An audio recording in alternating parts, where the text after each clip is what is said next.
झारखंड में भाजपा ने अपने कार्यकर्ताओं की चढ़ा दी बलि। जी हां, झारखंड में जिस प्रकार की राजनीति भारतीय जनता पार्टी के अंदर देखी जा रही है, उसे लेकर न केवल भारतीय जनता पार्टी के कार्यकर्ता चिंतित है, बल्कि सत्ता पक्ष में बैठी झारखंड मुक्ति मोर्चा, कांग्रेस और राजद भी चिंतित है और अपनी व्यथा को एक्स हैंडल के माध्यम से प्रदर्शित कर रही है। आप भी सोच रहे होंगे कि भारतीय जनता पार्टी ने अपने ही कार्यकर्ताओं की बलि क्यों चढ़ा दी, कैसे चढ़ा दी, इसके पीछे क्या रहस्य, रोमांच और बिंदु छिपा हुआ है, हम आपको बतलाने का काम करेंगे। लेकिन इससे पहले आपको बता दें कि जैसे ही एनडीए की ओर से सीट का ऐलान किया गया और उम्मीदवारों का नाम का ऐलान किया गया, उसके बाद से राजनीतिक गलियारों में एक स्वर एक साथ गूंज रहा है और वह यही है कि लो भैया, भारतीय जनता पार्टी ने अपने ही कोर कैडर कार्यकर्ताओं की बलि चढ़ा दी है। हमारे सहयोगी निरंजन जी इस वक्त हमारे साथ मौजूद हैं। हम आपको विस्तार से बतलाएंगे कि आखिरकार झारखंड की राजनीति में चल क्या रहा है। निरंजन जी, झारखंड की राजनीति और खास कर भारतीय जनता पार्टी की चर्चा हो तो मुझे अभी केवल 3 और 4 ही शब्द याद आ रहे, और वह यह है बेटा, बहू, चाचा, भाई और पुत्रवधू। क्या कहेंगे इस पर आप? बिल्कुल विशाल, देखिए झारखंड की राजनीति में अभी जिस तरह से भारतीय जनता पार्टी में जो कुछ भी चल रहा है जी, आप देखिए कि उसके जो कार्यकर्ता हैं, कोर कार्यकर्ता, हार्डकोर कार्यकर्ता, बिल्कुल, जो लगातार भारतीय जनता पार्टी के विचारधारा को रात दिन एक करके घर घर पहुंचाने का काम करते हैं। जी, भारतीय जनता पार्टी जिंदाबाद, नरेंद्र मोदी जिंदाबाद का नारा लगाने का काम करते हैं। एक उम्मीद से, एक सपना लिए हुए जी, कहीं ना कहीं पार्टी में संघर्ष करते हैं, मेहनत करते हैं जी, और 1 दिन 2 दिन नहीं, 3 दशक 4 दशक तक भी जो है वह व्यक्ति नौजवान से बूढ़ा हो जाता है। जी, उसके बावजूद भी उनके उम्मीदों के साथ, उनके सपनों के साथ जिस तरह से भारतीय जनता पार्टी खिलवाड़ करता है, जिसका परिणाम यह है कि आज झारखंड की राजनीतिक गलियारों में यह शब्द गूंज रहा है, एक लाइन गूंज रही है कि भारतीय जनता पार्टी ने अपने ही कार्यकर्ताओं का बलि चढ़ा दिया। हम आपको कुछ तथ्य बताना चाहेंगे। तथ्य यह है कि देखिए कि आप जान रहे होंगे कि पोटका विधानसभा से मेनका सरदार जो है वो 3-4 बार की विधायक रही हैं। बिल्कुल। जब उन्हें इस बार टिकट उनका काट दिया गया और या जो इंपोर्ट करके जो नेता लाए गए, जब उनको वहां से टिकट दिया गया तो देखिए कितना उन्हें अपमानित महसूस हुआ। बिल्कुल। अपमानित महसूस होने के बाद जो है वो पार्टी से इस्तीफा दे दिए। उसी तरीके से सरायकेला का आप सीट देखिए, गणेश महाली भी भारतीय जनता पार्टी का एक हार्डकोर कार्यकर्ता हुआ करता था। बिल्कुल। सरायकेला जिला का उपाध्यक्ष था और बड़ी उम्मीद से जो है वह नौजवान तैयारी कर रहा था, उसकी भी टिकट काट दी गई। ऐसे झारखंड में कई एक विधानसभा सीट है। आप धनबाद में चले जाइए तो ठीक उसी तरीके से ढुलू महतो जो है उनके भाई को वहां से टिकट दे दिया गया। तो कहीं ना कहीं आप देखिए कि जो हार्डकोर कार्यकर्ता है उनको कहीं ना कहीं उपेक्षित रखा जा रहा, उनको अपमानित किया जा रहा है। सीधे तौर पर भारतीय जनता पार्टी ये कह रही है कि तुम्हारी औकात नहीं है, तुम्हारी हैसियत नहीं है कि तुम यहां से चुनाव लड़ो। और अभी देखिए कि जब ये तमाम चीजें झारखंड के राजनीतिक गलियारों में गुजरने लगा तो जो सत्ताधारी दल है उसमें सबसे बड़ी पार्टी झारखंड मुक्ति मोर्चा है। झारखंड मुक्ति मोर्चा ने सीधे तौर पर भारतीय जनता पार्टी के ऊपर प्रहार कर दिया। और प्रहार करते हुए लिखा अपने एक्स हैंडल पर कि ये तो केवल एक कोरम है, अभी ये कुछ नाम मात्र है, अभी तो पूरी लिस्ट बाकी है। उसमें से उन्होंने सीधे तौर पर जिन जिन विधानसभा सीटों पर भारतीय जनता पार्टी ने अपने कोर कार्यकर्ताओं का, कैडरों का गला घोटने का काम किया, उन्हें बलि देने का काम किया, उन तमाम नामों को उन्होंने गिनाने का काम किया, सीधे तौर पर कहीं ना कहीं हमला किया। हम कुछ नाम को जो दर्शकों को बता देते हैं। देखिए, लगातार पति पत्नी पिता पुत्र की पार्टी कहने वाले क्यों नहीं एक बार अपने गिरेबान में झांक लेते हैं। तो भारतीय जनता पार्टी ने अवसर जो है झारखंड मुक्ति मोर्चा को दिया है, क्योंकि झारखंड मुक्ति मोर्चा के ऊपर भारतीय जनता पार्टी हमेशा से जो है परिवारवाद का कहीं ना कहीं आरोप लगाते रहा है। अब देखिए कि दल बदलुओं की लिस्ट तो इससे भी बड़ी है। ये बहुत बड़ी बात है, क्योंकि Bharatiya Janata party import export के लिए जानी जाती है। अब देखिए कि परिवारवाद पर ज्ञान देने वालों, क्या इन सीटों पर आपको कार्यकर्ता नहीं मिले जी। आने की सीधे तौर पर झारखंड मुक्ति मोर्चा कह रही है विशाल कि आपने अपने कार्यकर्ताओं को बलि चढ़ा करके आप जो मेरे पार्टी से दूसरे पार्टी से जो नेताओं को लेकर गए उनको पार्टी दी और परिवारवाद पर आप लोगों ने मुहर लगाया। तो कुछ नाम है जैसे रघुवर दास जो झारखंड के पूर्व मुख्यमंत्री यानी रहे कि आप जो लिस्ट है निरंजन जी एक बार दर्शकों को पढ़कर बता दीजिए जिस पर झारखंड मुक्ति मोर्चा ने तंज कसने का काम बिल्कुल किया है। बिल्कुल विशाल देखिए रघुवर दास जी जो पूर्णिमा साहू है वो रघुवर दास की बहू है। बिल्कुल। रघुवर दास जी आपको पता होगा कि झारखंड के पूर्व मुख्यमंत्री रहे। बिल्कुल। चंपा सोरेन जिनके पुत्र हैं बाबूलाल सोरेन, जी। मीरा मुंडा अर्जुन मुंडा जो पूर्व मुख्यमंत्री झारखंड के रहे। बिल्कुल। गीता कोड़ा मधु कोड़ा की पत्नी है जो पूर्व मुख्यमंत्री रहे। अमित मंडल रघुनंदन मंडल के जो है वो बेटा है। बिल्कुल। रोशन लाल चौधरी, सीपी चौधरी, सुनीता चौधरी, सुदेश महतो भाई भाई भाभी भतीजा का जो है ये रिश्ता है, मौसा मौसी का रिश्ता है। रागिनी सिंह संजीव सिंह के जो है वो पत्नी है। अरुण उरांव गीता श्री उरांव की के जो है वो पति है। भानु प्रताप शाही हेमंत प्रताप शाही के जो है वो पुत्र है। मनोज कुमार के जो पत्नी है वो पुष्पा देवी है। आलोक कुमार चौरसिया जो अनिल चौरसिया के पिता हैं।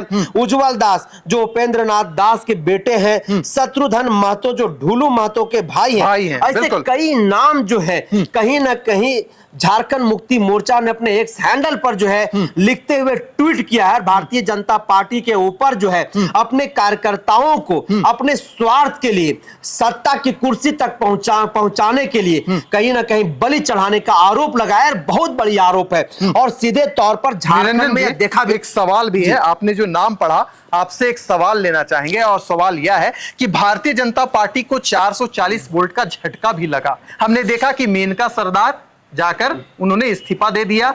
जो केदार हाजरा है वो जाकर झारखंड मुक्ति मोर्चा को ज्वाइन कर लेते हैं।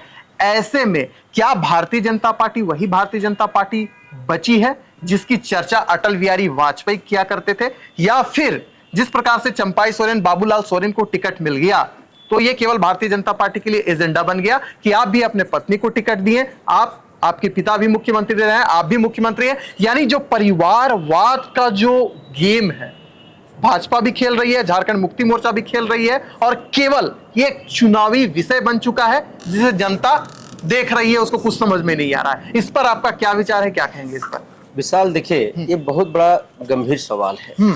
अटल बिहारी वाजपेयी लाल कृष्ण आडवाणी जिस भारतीय जनता पार्टी का परिकल्पना किए थे आज वह भारतीय जनता पार्टी नहीं रहा। और ये बात हम नहीं कह रहे हैं, बिल्कुल यह बात भारतीय जनता पार्टी के जो हार्डकोर कार्यकर्ता हैं जो सदस्य हैं वो इस बात को कह रहे हैं। क्योंकि आप देखिए कि पिछले कुछ दशक में भारतीय जनता पार्टी में इंपोर्ट एक्सपोर्ट का जो खेल है बहुत बड़ा खेल रहा है। बिल्कुल। और भारतीय जनता पार्टी के वैसे कैडर हमने पहले भी कहा कि जो लगातार भारतीय जनता पार्टी के जो विचारधारा है उनकी जो पॉलिसी है उनकी जो एजेंडा है वो घर घर पहुंचाने का काम करते रहे और एक सपना को लेकर के, क्योंकि भारतीय जनता पार्टी को लोग ये जानते हैं कि भारतीय जनता पार्टी कब किस कार्यकर्ता को शून्य से शिखर पर पहुंचा दे ये कोई नहीं जानता है। आप रघुवर दास को आप उदाहरण के तौर पर ले सकते हैं। रघुवर दास एक साधारण कार्यकर्ता हुआ करते थे, संघ से वो निकल करके आए थे। बाबूलाल मरांडी को आप उदाहरण के तौर पर ले सकते हैं कि संघ के जो है कार्यकर्ता हुआ करते थे। आप समीर उरांव को, मैं झारखंड का केवल आपको उदाहरण दे रहा हूं। लेकिन आज देखिए भारतीय जनता पार्टी में जो 68 विधानसभा सीटों पर अपने प्रत्याशियों की घोषणा किए हैं उसमें से 35 जो सीटें हैं वो तो परिवारवाद में सिमट गया, लेकिन 80% जो सीटें हैं वो सभी सीटों पर जो प्रत्याशी भारतीय जनता पार्टी ने उतारी है वो सभी दूसरे पार्टी से आए हुए नेता हैं। चाहे आप हजारीबाग का सदर विधानसभा सीट देख लीजिए, चाहे आप सरायकेला सीट का देख लीजिए, चाहे आप पोटका विधानसभा देख लीजिए। यानी निरंजन जी जो परिवारवाद का खेल है या जो टिकट बंटवारा का झारखंड में खेल होता है, अगर मैं झारखंड मुक्ति मोर्चा की ओर झांकता हूं तो मुझे वहां भी परिवारवाद नजर आता है जो भाजपा की परिभाषा रही है, या जो झारखंड मुक्ति मोर्चा ने जिस प्रकार से पोस्ट किया है वह जो रणनीति है, वह जो विषय है, वह मुझे भाजपा में भी नजर आ रही है। यानी कुल मिलाकर हम ऐसा कह सकते हैं कि झारखंड में केवल और केवल चलेगा तो जिसका पास परिवार होगा। क्या ऐसा है क्या? बिल्कुल विशाल, और ये सच है। कि जिसके पास परिवार है, जिसके पास कुनबा है, जिसके पास पैसा है, जिसकी बोलबाला है और जिसकी एक अपनी दबिश है, बिल्कुल। वैसे लोगों की ही झारखंड में चलने वाली है। आप देखिए कि कई ऐसे नौजवान जिनके बाल दाढ़ी पक गए हैं जी, भारतीय जनता पार्टी में रह करके, झारखंड मुक्ति मोर्चा में रह करके, लेकिन आज तक उनको टिकट नहीं मिला है। लेकिन झारखंड मुक्ति मोर्चा में परिवारवाद आप देखिए तो 2-3 नाम आपको नजर आएंगे, लेकिन वहां पर बहुत जल्दी दूसरे दल से जो आए हुए नेता उनको एक्सेस जगह नहीं मिलता है। इस बात को आप देख सकते हैं और ये इतिहास भी बताता है। लेकिन भारतीय जनता पार्टी जिसलिए पूरे देश में जानी जाती है, जिसलिए इनकी एक पहचान है, आज उस पहचान को भारतीय जनता पार्टी ने जमींदोज कर दिया, उसका गला रेत दिया है। अब मैं सीधे तौर पर कहूं कि कहीं ना कहीं उसको जो है तिलांजलि दे दिया है और अपने उद्देश्यों से बिल्कुल पूरी तरीके से भारतीय जनता पार्टी भटक चुकी है, जिसका कारण आज आप देखिए कि भारतीय जनता पार्टी को अपने ही चुनाव हराने पर उतारू हुआ है। अंदर खाने बहुत बड़ा जो है वो लोगों में रौस बना हुआ है और जगह जगह पर लोग बैठकें कर रहे हैं भारतीय जनता पार्टी को हराने के लिए। और कौन कर रहा है? जिनकी जमीनी पकड़ है। आप बताइए कि जो दूसरे दल से नेता आए हुए हैं उनकी क्या जमीनी पकड़ है? क्या भारतीय जनता पार्टी के जो कोर एजेंडा है, उनकी जो विजन है, उनका जो विचारधारा है, क्या उस विचारधारा के साथ कभी आखिरी पंक्ति के व्यक्ति के साथ उन्होंने बातचीत किया? तो आपको जवाब मिलेगा नहीं। और ये निरंजन भारतीय 10 जनसभा नहीं कह रहा है, ये भारतीय जनता पार्टी के ही वो कार्यकर्ता कह रहे हैं जो अपने आप को ठगे हुए महसूस कर रहे हैं। मैं एक और एड ऑन कर देना चाहता हूं निरंजन जी, जिस प्रकार से 81 विधानसभा में रायशुमारी हुई थी, जो कोर कैडर है, जो कोर कार्यकर्ता है भारतीय जनता पार्टी के, वह क्या कह रहे थे कि इस बार हमें सीट पक्का मिल जाएगा, क्योंकि भारतीय जनता पार्टी पूरे अनुशासन के साथ उतर रही है। लेकिन हुआ क्या?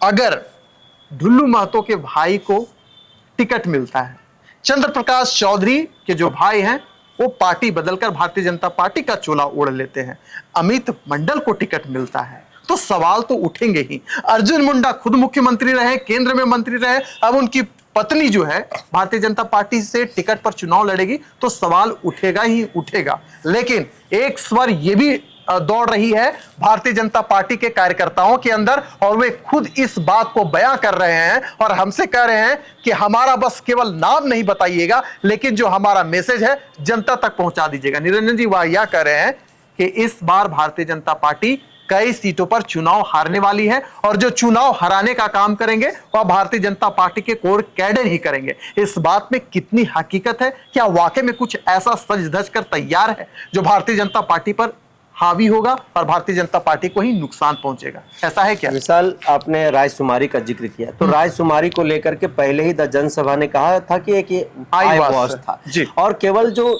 नौजवान अपनी उम्मीदों को लेकर के सपने को संजोए हुए भारतीय जनता पार्टी में अपने दावेदारी पेश किए थे, वैसे दावेदारों को, वैसे नौजवानों को केवल एक लुभावनी जो वादे हैं कि देखो हम जो है साफ सुथरा नेता चुनने की कोशिश कर रहे हैं और हम आपके बीच में आए रायशुमारी लेने के लिए, किसको हमें चुनना है, किसको टिकट देना है। लेकिन उसके आधार पर आप देखिए तो कहीं पर भी जो है वो टिकट का बंटवारा नहीं हुआ।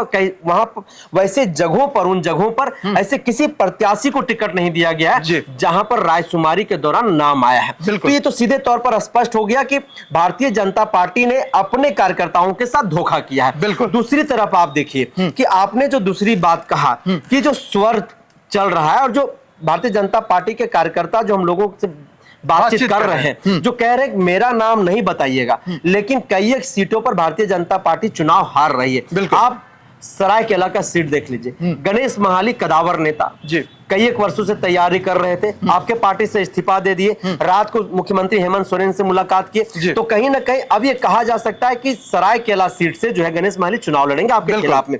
आप क्या वहां पर सीट आप जीत पाइएगा क्या? क्योंकि आपके ही खिलाफ में आपके लोग काम कर रहे हैं, आपके खिलाफ में ही जो है आपके खिलाफ जो है काम कर रहे हैं। दूसरी तरफ आपके अंदर डर कितना है कि अगर हम रघुवर दास के बहू को और उनके परिवार के किसी व्यक्ति को टिकट नहीं देते हैं तो रघुवर दास कई सीटों पर हमें प्रभावित कर सकते हैं। अगर हम ढुल्लू महतो को टिकट नहीं देते हैं तो कई सीटों पर प्रभावित कर सकते हैं। अर्जुन मुंडा को परिवार में हम टिकट नहीं देते हैं तो कई कई एक सीटों पर हमें प्रभावित कर बिल्कुल, सकते सही हैं। बात। अगर मधु कोड़ा के परिवार से हम टिकट नहीं देते हैं तो सेम चीजें आने के आपके अंदर जो है मतलब कि वैसे नेताओं के प्रति जो है आपके अंदर एक डर समा गया, आपके अंदर एक खौफ है, और उस खौफ के अंदर जी। जो आपके कोर कैडर है, आपके जो कार्यकर्ता हैं, उसके उन कार्यकर्ताओं का आपने तिलांजलि दे दिया, उनको आप उनके सपनों को आपने बलि चढ़ा दिया है, आपने उनके भविष्य के साथ जो सीधे तौर पर खिलवाड़ किया है, और आज कार्यकर्ता काफी आक्रोशित है, उनके आंखों में आंसू है विशाल,